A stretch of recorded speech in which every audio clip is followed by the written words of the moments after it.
Permettez-nous tout d'abord d'exprimer notre profonde gratitude à l'endroit de son Excellence M. Jocelyn Privert, Président de la République, le Premier ministre M. Enex Jean-Charles, le ministre de la Justice et de la Sécurité publique, Maître Camille Junior Édouard, pour la confiance qu'ils ont placée en nous nommant commissaire présidentiel sur la détention préventive prolongée. En effet, en ma qualité de membre de la commission, je dois avouer que j'ai accueilli la nouvelle de cette nomination avec un sentiment de devoir envers mon pays qui m'a tant donné.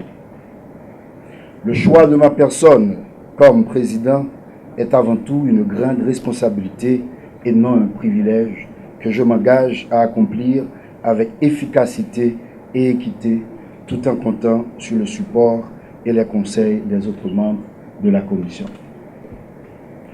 Nous nous en voudrions de ne pas saluer les efforts indéniables déployés par le ministre de la Justice et de la Sécurité publique qui, dans le cadre de la mise en œuvre de la politique pénale du gouvernement, a fait de la détention préventive prolongée un de ses points culminants. Et pour preuve, de concert avec le président de la République, il a créé cette commission pour pouvoir enrayer ce mal qu'est la détention préventive prolongée. Toutes les démarches préparatoires permettant d'aboutir à la création de cette commission et à l'installation aujourd'hui de ses membres résultent de l'effort conjugué et du travail assidu de Maître Camille Junior Édouard, ministre dynamique et compétent auprès du président de la République, son Excellence M. Jocelyn Privert, et du Premier ministre Enex Jean-Charles. À cette commission, il est confié un mandat spécifique, celui de dresser la liste des détenus en situation de détention préventive prolongée à travers les prisons civiles et les commissariats de police faisant office de centre de détention au niveau des 18 juridictions de première instance de la République. La commission est également chargée de faire des recommandations susceptibles de permettre aux doyens et commissaires du gouvernement compétents d'arrêter les dispositions qui s'imposent pour la programmation des audiences correctionnelles afin de traiter des cas identifiés avec célérité dans le respect scrupuleux de la loi.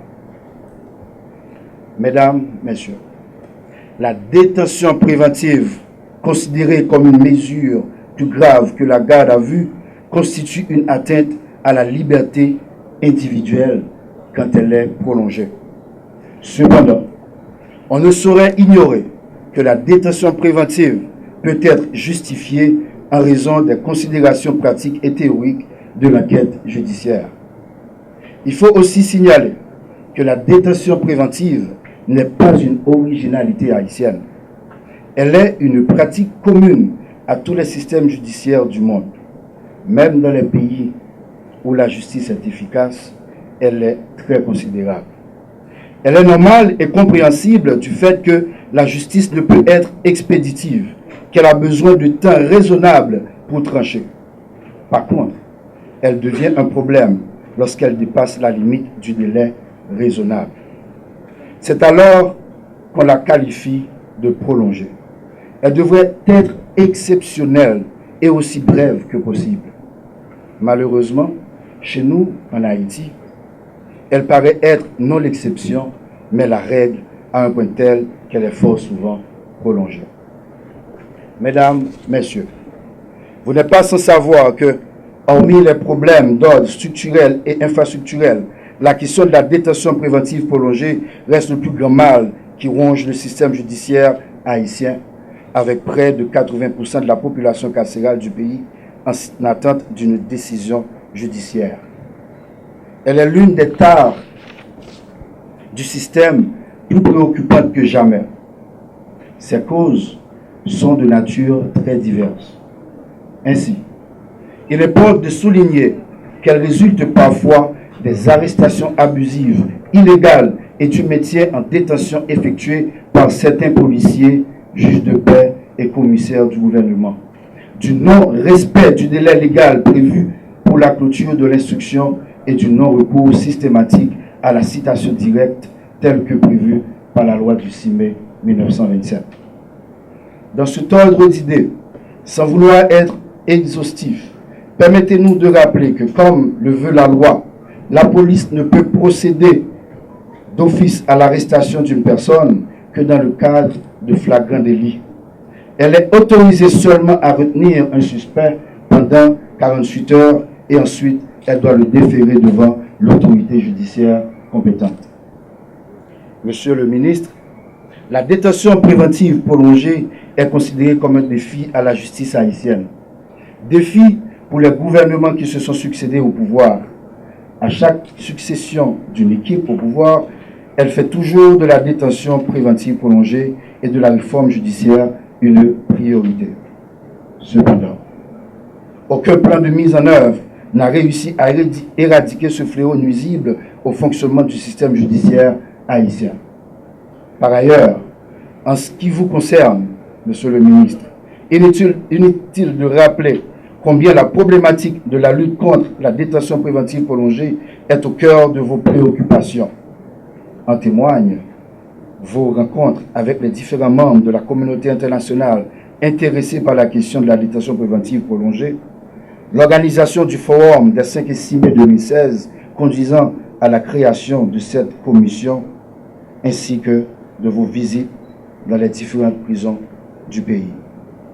De plus, il faut vous dire, Monsieur le ministre, ne doutant une seconde de votre détermination à trouver une solution à ce fléau qui mobilise depuis plus de 20 ans déjà toute l'expertise internationale et nationale de l'état de droit, de la démocratie et de la justice, les membres de la commission veulent joindre leur voix à la vôtre, combien puissante, pour dénoncer cette injustice criante faite à de nombreux citoyens et citoyennes haïtiens, mais bien plus encore, trouver des innovations capables d'éclairer les stratégies visant à la combattre. Quant à vous, membres de la commission, cher commissaire, vous qui avez accepté de mettre votre temps, votre expertise au service de la nation tout entière et qui, comme le ministre de la Justice et de la Sécurité publique, partagez le vœu de réduire considérablement la population carcérale en situation de détention préventive prolongée, permettez-moi de vous dire merci. Merci au nom de la République.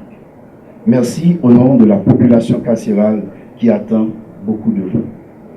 J'ai la ferme garantie que grâce à votre expérience, votre connaissance du système judiciaire et carcéral, qu'ensemble, nous mènerons à bien la mission qui nous est confiée, tout en faisant honneur aux institutions que nous représentons.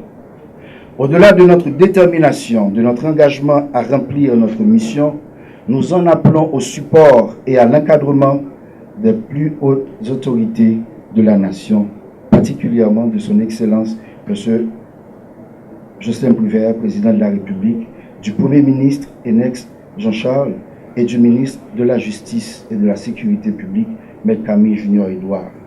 Nous en appelons tout aussi à la collaboration de nos partenaires nationaux et internationaux, notamment le CSPJ, les organisations de défense des droits de l'homme, les acteurs du système judiciaire haïtien, les pays amis d'Haïti, les organisations internationales œuvrant dans le secteur pour qu'ensemble nous atteignions les objectifs fixés en diminuant considérablement la population carcérale en situation de détention préventive prolongée et en faire une exception.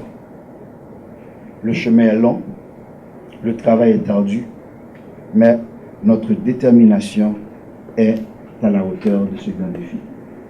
Notre devise, pas un jour en plus. Merci.